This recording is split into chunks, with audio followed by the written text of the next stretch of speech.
ये ऐसे ही आंदोलन करेंगे। सोनू जी, सोनू जी, बैठिए, आप लोग बैठिए।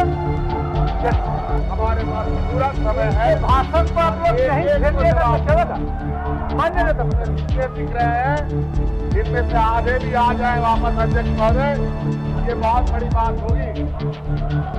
पूरे देश में लोकसभा के चुनाव में तो इनको चेहरा दिखाई दिया है, अब बचा है राज्यों का चुनाव और बहुत जल्द ये चुनौती और ये राजनीतिक प्रतिस्पर्धा ये सीधा हमारे सरकार महागठबंधन के साथ होगा। ये है झारखंड के मुख्यमंत्री हेमंत सोरेन, जिनको हाल ही में ईडी ने गिरफ्तार किया था और हाई कोर्ट से जमानत के बाद अब वो फिलहाल बाहर हैं। लेकिन हाई कोर्ट से जमानत के बाद हेमंत सोरेन ने फिर से दोबारा मुख्यमंत्री पद की शपथ ली और बीते सोमवार को सदन में उपस्थित हुए और तीखा भाषण दिया। इस दौरान ईडी ने सोमवार को जब हेमंत सोरेन सदन में भाषण दे रहे थे, उस दौरान सुप्रीम कोर्ट का फिर से एक बार दरवाजा खटखटा दिया है। बता दें कि कथित जमीन घोटाले मामले में झारखंड के मुख्यमंत्री हेमंत सोरेन की मुश्किलें एक बार फिर बढ़ सकती हैं।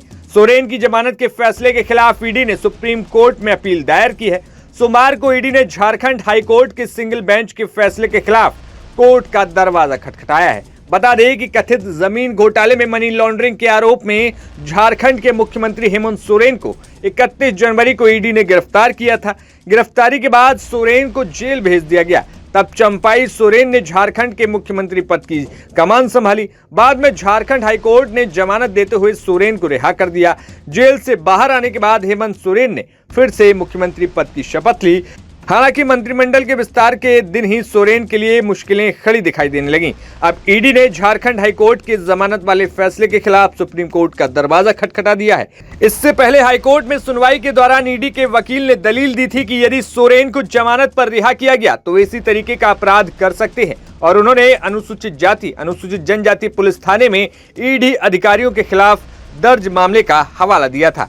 हाईकोर्ट ने हेमंत सोरेन को जमानत देते हुए आदेश में कहा कि याचिकाकर्ता द्वारा प्रवर्तन निदेशालय के अधिकारियों के खिलाफ दर्ज की गई प्राथमिकी के आधार पर ईडी ने उनके आचरण को रेखांकित किया है, लेकिन मामले के सभी परिप्रेक्ष्य में याचिकाकर्ता द्वारा समान प्रकृति का अपराध करने की कोई संभावना नहीं है। लोकसभा चुनाव के दौरान दिल्ली के मुख्यमंत्री अरविंद केजरीवाल को एक निश्चित समय के लिए जमानत मिली थी।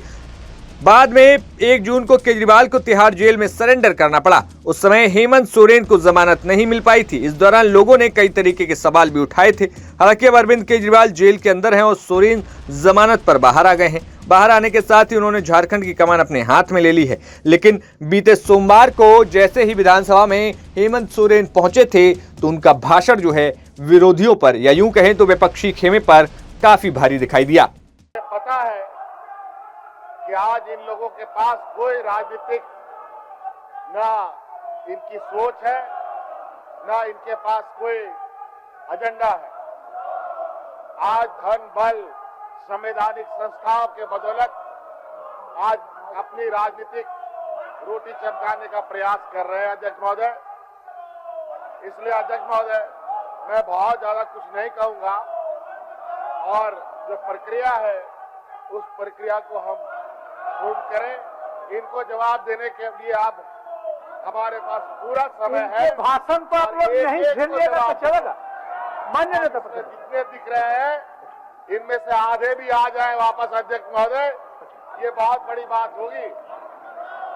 पूरे देश में लोकसभा के चुनाव में तो इनको चेहरा दिखाई दिया है, अब बचा है राज्यों का चुनाव और बहुत जल्द ये चुनौती और ये राजनीतिक प्रतिस्पर्धा ये सीधा हमारे सरकार महागठबंधन के साथ होगा, जहां एक एक करके इनके जो सोच है, इनके जो षड्यंत्र है, इस षड्यंत्र में इन्हीं को दफन कर दिया जाएगा। इसलिए अध्यक्ष महोदय मैं माननीय सभी आदरणीय सम्मानित विधायकों को बहुत बहुत धन्यवाद आभार प्रकट करूंगा। आदरणीय चंपाई सोरेन जी का धन्यवाद प्रकट करूंगा कि विगत 5 महीनों में उन्होंने बिल्कुल निर्भीक निडर होकर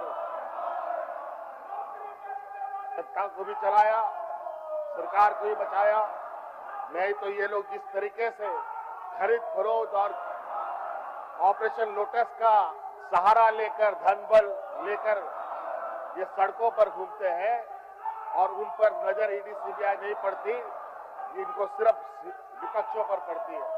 मुझे मालूम है अध्यक्ष महोदय, इस सदन में बैठे हुए लोग अभी भी कई ऐसे लोग हैं जो उन संस्थाओं से सीधे तौर पर संपर्क रखते हैं अध्यक्ष महोदय।